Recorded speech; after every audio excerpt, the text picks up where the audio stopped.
नमस्कार, खबरों की खबर में आपका स्वागत है। बिहार में राजनीतिक भूचाल आया हुआ है। इस खबर के बीच कि नीतीश कुमार ने फिर से पलटी मार दी है और आज वो इस्तीफा देने वाले हैं। एक बड़ी खबर आरजेडी कैंप से आ रही है, जहां कोर कमेटी की बैठक हुई और वहां ये फैसला लिया गया है कि तेजस्वी यादव अब सरकार बनाने का दावा ठोकेंगे और इसके लिए वो गवर्नर के पास जाकर ये अर्जी लगाने वाले हैं कि इस्तीफे के बाद सबसे पहले तेजस्वी यादव को सरकार बनाने का मौका दिया जाए, क्योंकि हम सबसे बड़ी पार्टी है। कोर कमेटी की बैठक में कई सारी चीजों के ऊपर बातचीत हुई। एक एक बात मैं आपको बताऊंगा।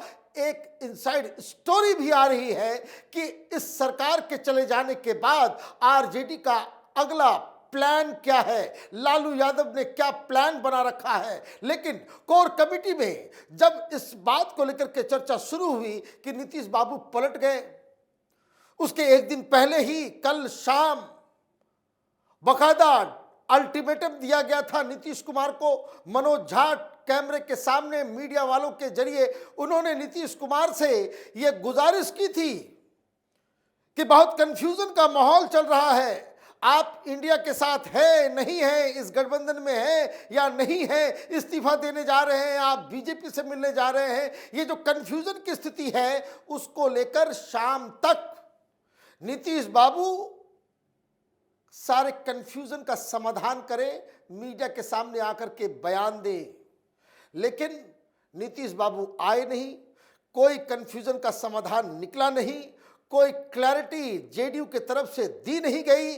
और ये जो बात कि नीतीश बाबू पलट गए हैं, वो अलग अलग जरिए से, अलग अलग खबरों से वो इसकी पुष्टि हो गई। तो देर रात कोर कमेटी की बैठक होती है आरजेडी की, जहां सबसे पहली बात जो तय किया गया है वो ये कि बड़ी आसानी से ये सरकार को जाने नहीं देंगे, इस गठबंधन को खत्म होने नहीं देंगे।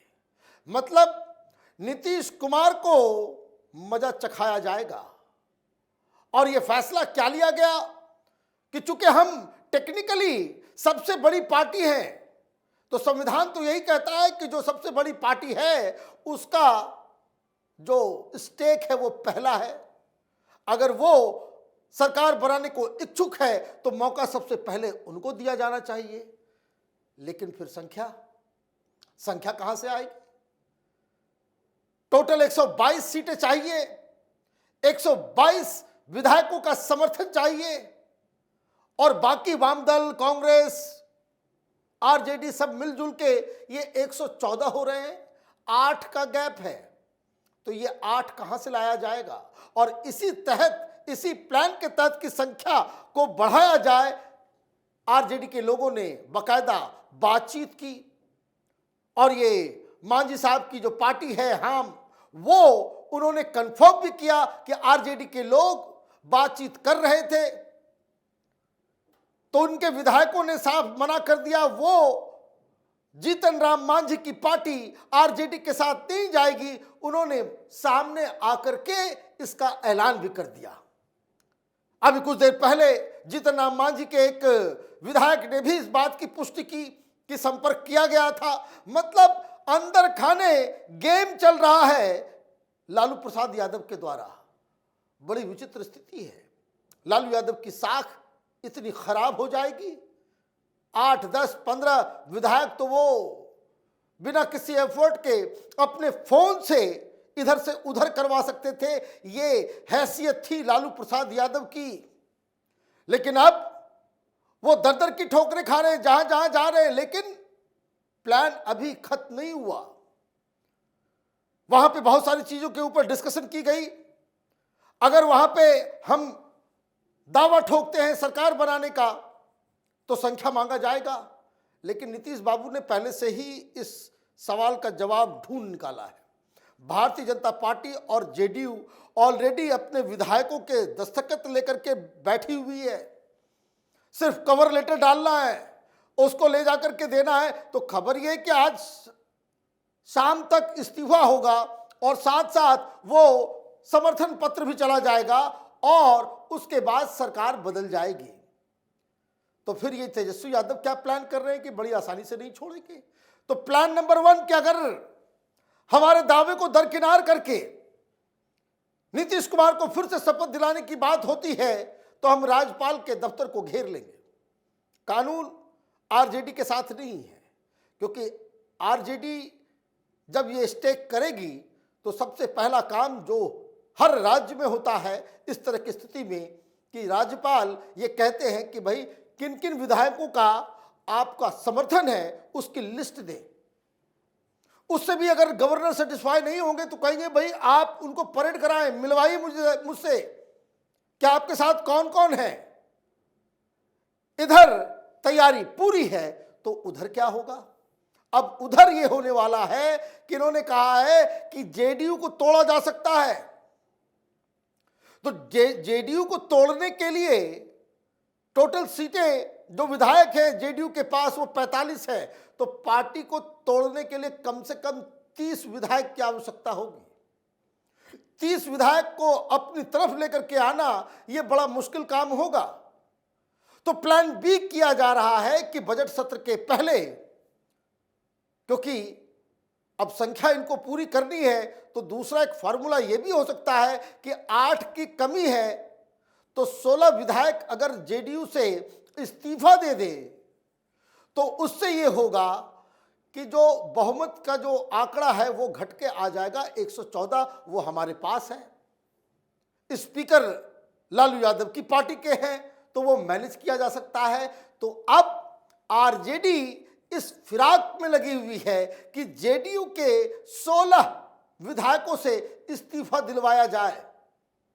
अलग अलग नेताओं से बातचीत की जा रही है, अलग अलग नेताओं से विधायकों को कॉल किया जा रहा है, संपर्क किया जा रहा है, लेकिन यहां भी ये दाल गलती हुई नजर नहीं आ रही। बहुत बुरी स्थिति में आ गए लालू यादव। इतने सारे संख्या, क्योंकि जेडीयू के अंदर में ज्यादातर जो विधायक हैं वो नीतीश कुमार के काफी करीबियों में से हैं और इसलिए वो ये जो 16 का इस्तीफा करवा लेंगे या 30 को तोड़वा लेंगे ये पॉसिबिलिटी बिल्कुल ही कम है। और तब जब इस सारी प्लानिंग में जो लालू यादव के लिए बैटिंग क्या करते थे, लालू यादव के जासूस की तरह जेडीयू में डिसीजन मेकिंग प्रोसेस में थे लल्लन सिंह, वो न तो घर के रहे न घाट के रहे, उनको कोई पूछ नहीं रहा। तो लल्लन सिंह एंड गैंग को नीतीश कुमार ने पहले ही आउट कर रखा था। तो नीतीश बाबू तो बड़े, उसको कह सकते हैं बड़े सलीके से, बहुत ही प्लान के तहत ये जो सत्ता परिवर्तन का है उसको जो है उन्होंने अंजाम दिया है। तो अब आखिर में क्या होगा?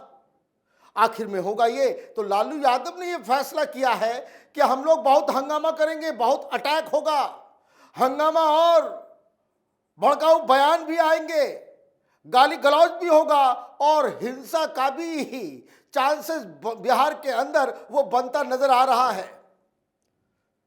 अगर नीतीश कुमार को फिर से शपथ दिलाने की बात होती है तो आरजेडी की तरफ से यह तय किया जा रहा है कि गवर्नर को बकायदा वह गवर्नर हाउस का घेराव होगा, धरना प्रदर्शन चलेगा और लालू यादव पूरे बिहार में एक रथ यात्रा निकालेंगे जिसके जरिए वो बताएंगे कि भाई लालू यादव को किस तरीके से नीतीश कुमार ने धोखा दिया है। अब कई सारे लोग सवाल कर रहे हैं कि ये जो नीतीश कुमार बीजेपी में आ गए, बीजेपी वालों ने क्यों दरवाजा खोल दिया। इसको लेकर के हकीकत जो बात है वो यही है कि बीजेपी के लोग, खास करके बिहार के नेता, बिहार के कार्यकर्ता नीतीश कुमार को स्वागत करने में, नीतीश कुमार के साथ फिर से सरकार बनाने में कंफर्टेबल महसूस नहीं कर रहे हैं, बड़े मायूस है। कोई हर्षोल्लास का कोई वजह नजर नहीं आ रही है। नीतीश कुमार के साथ गठबंधन में जाना यह भारतीय जनता पार्टी के कार्यकर्ताओं के भी गले नहीं उतर रहा। लेकिन ये तो डिसिप्लिन पार्टी है, फैसला दिल्ली में हो गया तो हो गया। बाकी सारे लोगों को आप देखिए बड़ी मायूसी के साथ सम्राट चौधरी या गिरिराज सिंह बयान दे रहे हैं। तो एक नीतीश कुमार की लड़ाई अकेली लड़ाई हो जाएगी। लेकिन तेजस्वी यादव ने एक सोच लिया है कि अब किसी भी कीमत पे वो बड़ी आसानी से सत्ता परिवर्तन होने नहीं देंगे। तो ये कुछ दिनों में समझ में आएगा कि आरजेडी के नेता तेजस्वी यादव ये जो कह रहे हैं कि आसानी से नहीं होने देंगे, इसका क्या मतलब है। और इस बीच जेडीयू वालों ने साफ साफ कर दिया, बड़ी कहानी गजब है। सारी कहानी तैयार हो गई है, पटकथा लिख दिया गया है, सब कुछ हो गया है, बस फिल्म को रिलीज होना बाकी है। और सारे लोग कह रहे हैं कि नहीं, नीतीश बाबू तो अभी भी इंडिया में है।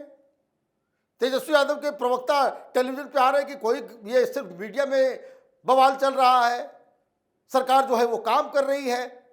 तो ये तमाम चीजें जो हो रही है वो बिहार में एक अलग किस्म की राजनीति, जिसमें हिंसा, जिसमें गाली गलौज, जिसमें बिल्कुल ही एक जिसको कह सकते हैं कि तमाम मान्यताओं को तोड़ के जो राजनीति की जाती है वो हो रही है। भारतीय जनता पार्टी ने दरवाजा खोला है, लेकिन इसका खामियाजा भारतीय जनता पार्टी को भी उठाना पड़ सकता है, क्योंकि इस फैसले के साथ बिहार के बीजेपी के ना नेता हैं और ना ही उनके कार्यकर्ता। आप देखते रहिए कैपिटल टीवी। हमारे वीडियोस को लाइक कीजिए, शेयर कीजिए और हमारे चैनल को सब्सक्राइब कीजिए। धन्यवाद।